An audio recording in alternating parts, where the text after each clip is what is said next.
All right. Well, thank you guys all for joining us in Doylestown today, and I'm very pleased to be joined by our commissioners, Chairwoman Diane Marseglia and Vice Chairman Bob Harvey, senior leaders from the Bucks County Sheriff's Office, and Heidi Rue, who has involuntarily become one of Bucks County's most critical immigrant rights leaders over the last year. So last spring, my predecessor began the process of entering into a partnership with ICE, known as a 287G agreement. 287G refers to a section of the Immigration and Naturalization Act which allows local law enforcement agencies to voluntarily become deputized to perform immigration enforcement. That serves as a force multiplier for ICE. The 287G program dates back to the Clinton administration, but has been far more widely used during the Trump administrations, particularly during the second Trump administration, as a method to assist in the administration's stated goals of deporting over 1 million men, women, and children per year. 287G partnerships can take three different forms. They're different models. There is the jail enforcement model, the warrant service model, and the task force model. Those first two models, the jail enforcement and the jail enforcement and the warrant service model, they are targeted and limited in their scope. That third model, the task force model, grants exceptionally broad authority to local law enforcement agencies. It allows officers to stop, interrogate, and detain anybody who they believe is in the country without current authorization. That expansive task force model is the one that my predecessor chose for this office. Pursuant to that agreement, under the previous sheriff's administration, 16 deputies received that expanded immigration authority. Bucks County is home to over 50,000 immigrants, primarily from India, South Asia, and Latin American countries, as well as Liberia and Ukraine. Those immigrants are our neighbors, they are our friends, they are taxpayers, and they deserve the protection of law enforcement in this community. The primary motivation behind my decision to reevaluate my office's ICE partnership was truly the heartbreaking feedback I received from leaders in the immigrant communities. From the day this office signed up to have deputies perform immigration enforcement, immigrants began living in even greater fear than they were before. One leader in the Latino community who wasn't able to make it today reported to me that not a single member of their community had called 911 or felt comfortable reporting a crime since this partnership became public. They feared that local law enforcement responding to a crime they reported would take them too. Their fears were based on what we are seeing playing out at home and across the country. We have seen good, law-abiding residents who are doing everything right to earn their citizenship detained and deported by the Trump administration.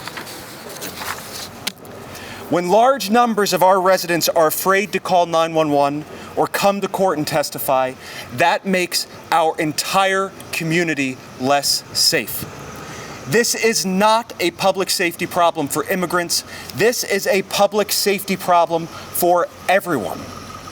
After careful evaluation, I have determined that the certain public safety costs of this ICE partnership are greatly outweighed by any potential public safety benefits that this partnership may offer. That is why this morning, I signed an order terminating the 287G partnership between the Bucks County Sheriff's Office and ICE.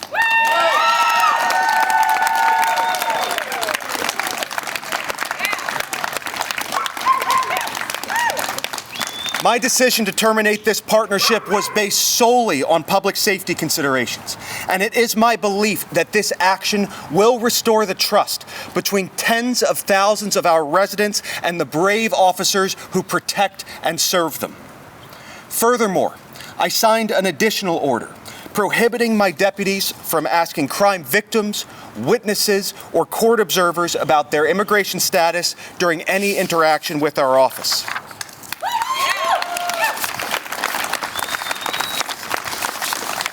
While this hadn't been our office's standard practice to do this, this measure is being implemented to further reassure every resident of Bucks County who had been hesitant to cooperate with our office based on what they had seen play out in sheriff's offices elsewhere. To the members of our immigrant communities, you are safe to call 911. You are safe to report crime. And you are safe to come into this courthouse and testify.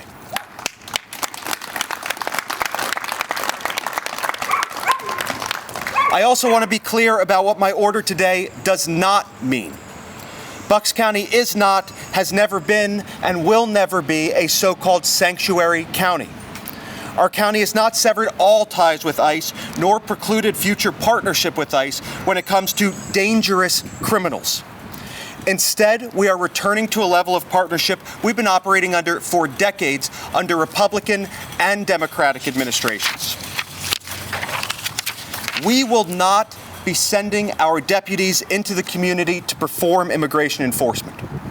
However, our Department of Corrections will continue to share information with hundreds of law enforcement agencies, including ICE. We will ensure that actual criminals, people involved in human trafficking, fentanyl distribution, child exploitation, violent crime, and fraud, and are in the country illegally, are deported, which had been the standard practice in Bucks County for decades. ICE will continue to have access to our jail, as it always has, and we will continue to honor judicial orders to hold criminals who are already incarcerated through the standard judicial processes that would apply to any resident. We will maintain an open line of communication to ensure that we are doing everything in our power to keep Bucks County safe. After months of open dialogue with our local police chiefs and community leaders, they have affirmed that this is the right balance between protecting our community from crime and protecting our community from fear. I want to thank all of you again for coming out today. I'm going to be turning it over now to brief statements from our commissioners and from Heidi Rue, and then I will come back and take any questions that you guys might have. Thank you.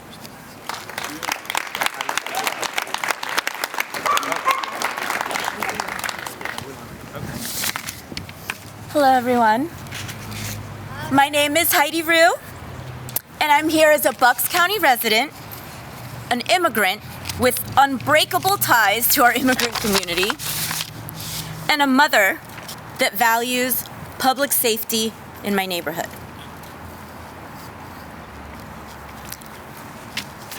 With our announcement that was just heard,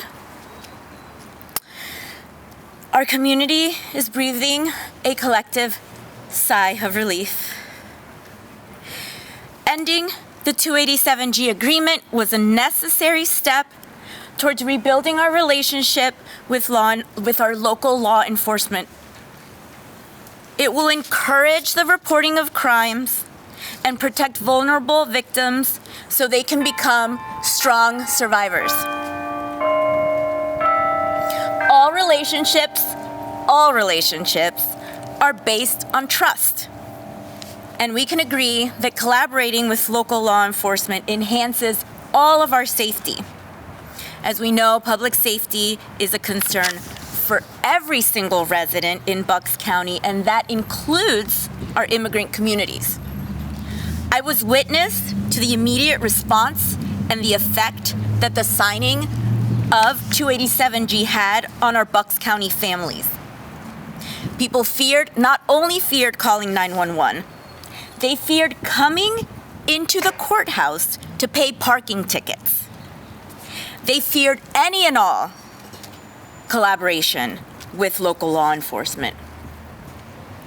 No one can disagree with the fact that we all our Bucks County community, wants to be free of criminals. We acknowledge that along with local law enforcement and our criminal justice system, our unified goal is the pursuit of justice.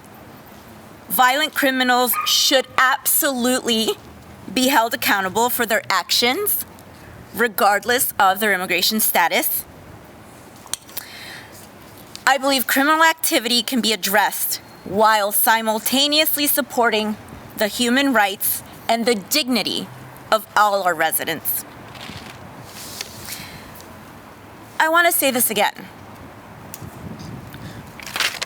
Our immigrant community does not want criminals living among them.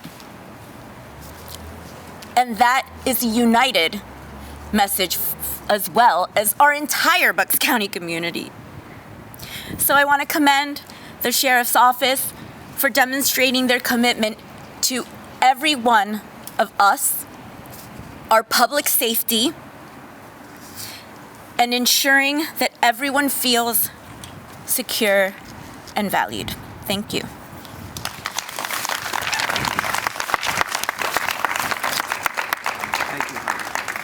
Thank you, Heidi, and the commissioners have let me know they disagree with what we said, and they echo our sentiments. So I'm now happy to take any questions. Sir.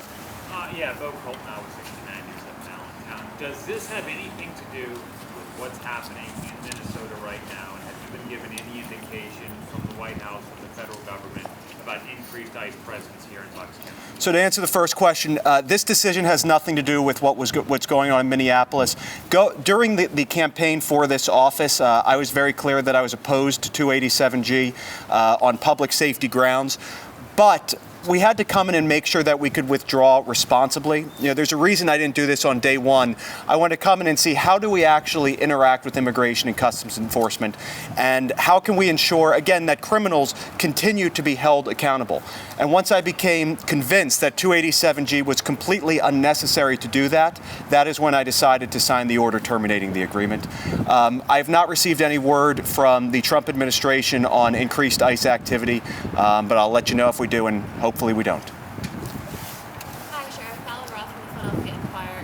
I know you gave some examples before of how the county still may work with ICE even after ending this agreement, violent criminals you had mentioned, and wouldn't preclude any future partnerships. Can you give more details on what that might look like, some specific examples? Sure, and I don't want to say future partnerships as opposed to just future partnership. It's not like we're pursuing any new programs like that, but for decades, we have cooperated with ICE, particularly with our Department of Corrections. So this is generally what this looks like. So when somebody is detained and booked in our Department of Corrections, they're fingerprinted. Their fingerprint goes through a system called LiveScan. LiveScan distributes that information to law enforcement agencies all over the country. That way, maybe we picked up somebody for a retail theft who committed a violent crime in Oklahoma, and then they can be extradited to Oklahoma. ICE is one of those agencies. So if we pick somebody up here and ICE has some sort of an outstanding warrant for that individual, they can communicate that to us, and they can come into our correctional facility to detain that individual. And they continue to have access to our correctional facility. But what this means is we're not going to be going out into the community to be doing that sort of immigration enforcement. Thank you. Jess. Would you still honor ICE detainer requests at the county jail without a judicial warrant? So our approach to ICE detainers versus judicial warrants is based on what's called the Galarza case. So there was a case from Lehigh County a few years ago, and we just made a policy that conforms directly with that case law. We do not honor ICE detainers. We honor judicial orders. Sir. This may be for the sheriff or one of the commissioners. You know, I know you had mentioned... And who are you and who are you with? I'm sorry, I'm Dan Snyder with CBS Philly. I know you said this action does not make Bucks County a sanctuary county. The president did send something out today that said they will withhold federal funding from what they deem as sanctuary counties and cities starting February 1st. Do you think this may make the administration look at this or interpret this as being a sanctuary county? Well, and if you guys want to jump in, but we can, the administration can say whatever they want to say. We are not a sanctuary county. We are continuing to maintain an open dialogue with ICE and all of our federal, state, and local law enforcement partners. By any definition of a sanctuary county, we are not one. If the president wants to say differently, you know, he may, but he would be completely inaccurate in that statement. Commissioners? Tom. Tom Sofield, Lebanon now. Sheriff, two questions for you. One question, have you talked to ICE or the representative who's the liaison between the Sheriff's Office and the 287G program. Have you had any of those conversations? And also, I'm curious, I know the Sheriff of Philadelphia has stirred some controversy with her comments about ICE and their offices' interactions. I'm curious your thoughts on that. Sure. So we haven't communicated with ICE aside from the normal standard communication. So nothing about 287G specifically. But again, there is communication when it comes to prisoners who are being detained or held in our custody. When it comes to Sheriff Bilal, she marches to the beat of her own drum. And her comments, frankly, were, while they reflected an anger that many people feel, they were completely counterproductive, and she was the wrong messenger for them. First and foremost, as the executive of a law enforcement agency, you cannot threaten rank and file officers of partner agencies with arrest and detention. Next, she stepped on the toes of Commissioner Bethel. As many people here know, sheriff's offices, police departments, they function a little bit differently in Pennsylvania than they do in other states. And particularly in Philadelphia, the chief law enforcement officer is the commissioner of the Philadelphia Police. Sheriff Bilal, I believe she threatened to arrest ICE agents, that she doesn't have the authority to do that. So she absolutely blurred lines there, blurred jurisdictional lines, and caused issues there. So by and large, look, I understand that many people are angry and frustrated, but we all have our role and responsibility in this process. And as a law enforcement executive, what she did is not it. Prior to 287G, how often did the office, just nail down this first question a little bit, how often did the Sheriff's Office interact with ICE? Like, how regular of an occurrence is that? So not particularly frequent. Most of the interaction occurs with the Department of Corrections and ICE, and the Department of Corrections does not fall under the Bucks County Sheriff's Office. And that's going to continue. And my predecessor's stated goals for this program, which is to remove criminals, happened. It just wasn't the Sheriff's Office doing it. He wanted to be the one to do it, but we're going to be able to achieve many of those same ends without terrifying the community. Sir. Ryan with NBC 10. Can you just give a little more detail about what happened previously before you signed this today under your predecessor? If someone were to, was it strictly in the courthouse? Was it out on the street? Give a little detail about what they actually did. Sure. Taking back. So it was never actually fully implemented. So what happened was he sought to do this last spring. And then there was a court case, and the court case kind of stayed things pending the resolution of the case. The case was resolved, I don't know, a week before the election, and this was the big issue in the election. I'm sure you guys don't ordinarily come out to cover sheriff's offices or sheriff's elections, and this race got national attention because of this issue. This is what was on voters' minds, and we won handily. I think the sheriff got that message, and then he never fully implemented the program. The concern was what would happen if he did win and what this program allowed. Again, that task force model, the one that he signed up for, grants extraordinary powers to local law enforcement agencies. It allows them to stop anybody, detain anybody who they believe is in the country without current authorization. So what we're doing is, while they got 16 people trained to be able to do that, we prevented that from taking effect. So was there, how many do you know, was there anyone actually detained under that program? No. Sir. Jim Melworth with KYW News Radio. This sounds like a stupid question. Obviously, the immigrant community understands why that is so terrifying. But can you explain why someone would be scared to come in to pay a parking ticket or testify in a court case or anything? Heidi looks like she wants to jump in. All right. So in the words of ICE.gov, someone can be questioned if they meet this criteria. They appear to be of a different race, and by different, I forget the exact quote actually, so you can fact check me on that. They speak Spanish. It does particularly say Spanish. They speak Spanish or another foreign language. And they work a low-wage job or are at a place that someone that works a low-wage job may be. I'm paraphrasing, but that is stated on ICE.gov. Feel free to look that up. And I fit that criteria. I am from El Salvador. I was born there, even though I'm a U.S. citizen today. I speak Spanish. I fear speaking Spanish with my son in public now. And I'm a nonprofit employee, so you know I make a low wage. Thank you. And Jim, just to add to that, there's a concept in ICE called a collateral arrest. So if ICE is making an arrest, they are theoretically able to take anybody in that area. So collateral arrests are a real issue. And then in terms of why folks might be afraid, look, there's sheriff's offices, there's police departments. People don't necessarily know the difference. I would expect a lot of people here don't understand the difference. So when they see someone in a law enforcement uniform, and they know that local law enforcement is aligned with ICE, and they know that ICE is picking people up at soccer games, at churches, at a grocery store in Norristown, taking 14 people who were grocery shopping, there is a fear to interact with anybody who is wearing a law enforcement uniform.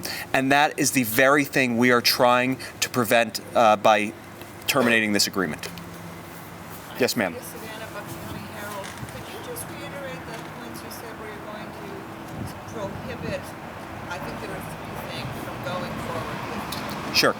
So deputies are prohibited moving forward from questioning any crime victim, witness, or court observer about their immigration status. Now, I do want to be clear. That wasn't our office's practice before this, but we wanted to formalize it because folks were afraid that that was happening. Again, folks would come into a courthouse, or they would be afraid to come into a courthouse to interact with a law enforcement officer. So we wanted to formalize this policy to reassure members of the public. That was one thing that they can't, that there were others that they weren't able to no longer ask their citizenship or their status. That's it. They can't inquire about citizenship. Basically, if you come into this courthouse, you are a victim, you are a witness, you're an observer, no one's going to bother you about your immigration status. You are free to come in and see the judicial process play out and be a part of it and feel safe. Jess. You mentioned, violent criminals being a priority for immigration enforcement or being open to partnerships on that basis. We've also seen recently in Bucks County people who, for example, pled guilty to a drug possession charge being taken from Bucks County and detained at Moshannon. Is it limited to violent criminals or people with certain kinds of violent crimes, or is it people who plead guilty to crimes in general that would be eligible for that kind of charge? So under the system that we've been having for decades, anybody who is booked, anybody who's incarcerated is fingerprinted, and then they go into that system. ICE is free then to have access to our correctional facility to detain that individual, but we're certainly not going to be, for something like that, or really in any case, proactively reaching out to ICE and asking them to take people. We will share information via the live scan system just as we always have, and continue the processes and procedures we always have. Thank you, Jess. Tom. Logistically, what does it look like getting out of the 287G based on like the state statutes? I would guess that possibly deputies would have to be sworn maybe as like some sort of federal capacity. What does that look like getting out of the program? Very, very easy. I signed a 2-sentence order this morning. We sent it to ICE, and we're out. So we are out. Just to clarify, are you aware of the extent of ICE's presence in the county? It's sporadic. It's reports. Because we're the sheriff's office and they're a federal law enforcement agency, they have no obligation or responsibility to tell us about what they are doing. And unfortunately, a lot of people after I won, they thought that would get ICE out of Bucks County. I want to be clear, I can't get ICE out of Bucks County. I have no authority over them. All I can do is prevent 16 deputies from participating in a program that enables them to perform immigration enforcement in the community. All right, guys, thank you very much. Appreciate you coming out.